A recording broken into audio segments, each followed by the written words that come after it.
Welcome to this video this evening. We have rationalizing the denominator here. The question is coming from Form 3 topic of Surds. So we got 3 out of 2 root 5 minus root 2, and we have 3 marks given here. So let's get the solution bit here. So solution. Now when you're confronted with a question like this, what you need to do is to multiply both numerator and denominator by a conjugate. So the perfect conjugate of this is 2 root 5 plus root 2 over 2 root 5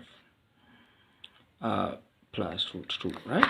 So this is the conjugate. This we'll call the conjugate. It's a perfect clever version of 1 over 1 here. So numerator has 3 into 2 root 5 plus root 2.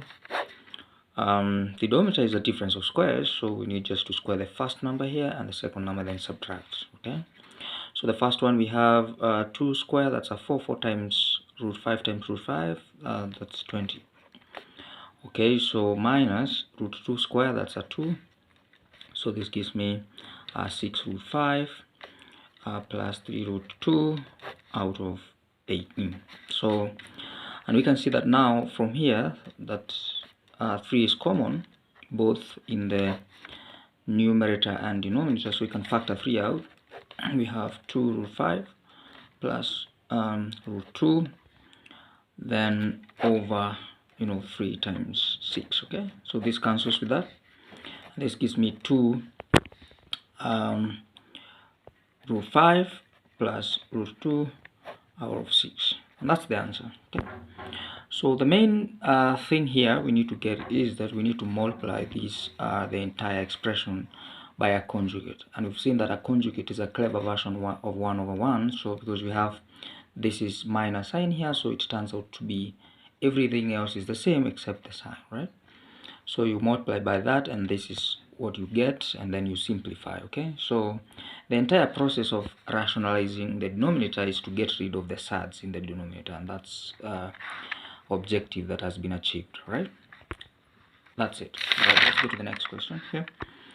So we have a quantity p that is partly constant and partly varies as the square of q. When q is equals to 2, p is equals to 14, and when q is 3, p is equals to 65. So we are supposed to determine the value of p when q is 4. So this topic is called formula in variation, and the type of variation that we have here is partial variation, right?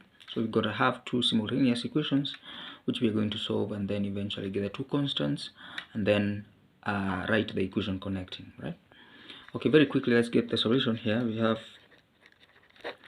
are told that p varies partly constant, so p varies partly constant, so I will produce k as the constant plus varies as the square of q, so we got q square, right?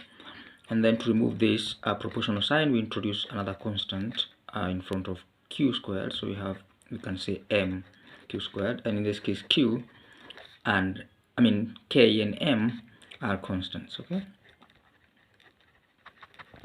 those ones are constants, right?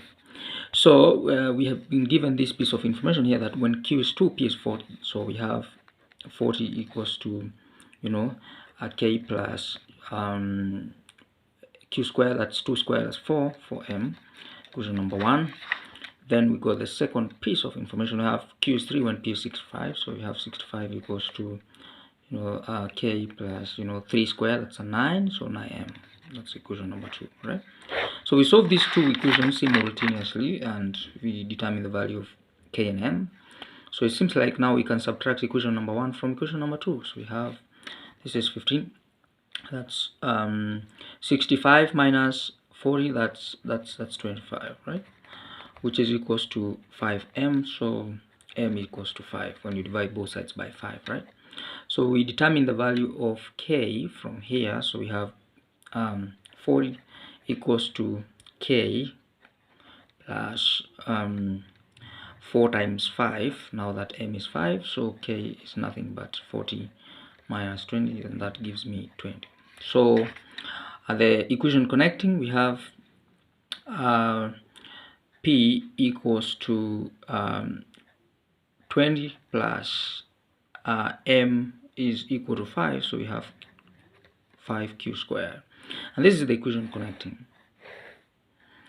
Then we are supposed to determine the value of p when q is 4, and so this gives me here. So we got p equals to 20 plus 5 times 4 squared, that's 16. So we got 20 plus 16 times 5, that's 80. So that's 100, right?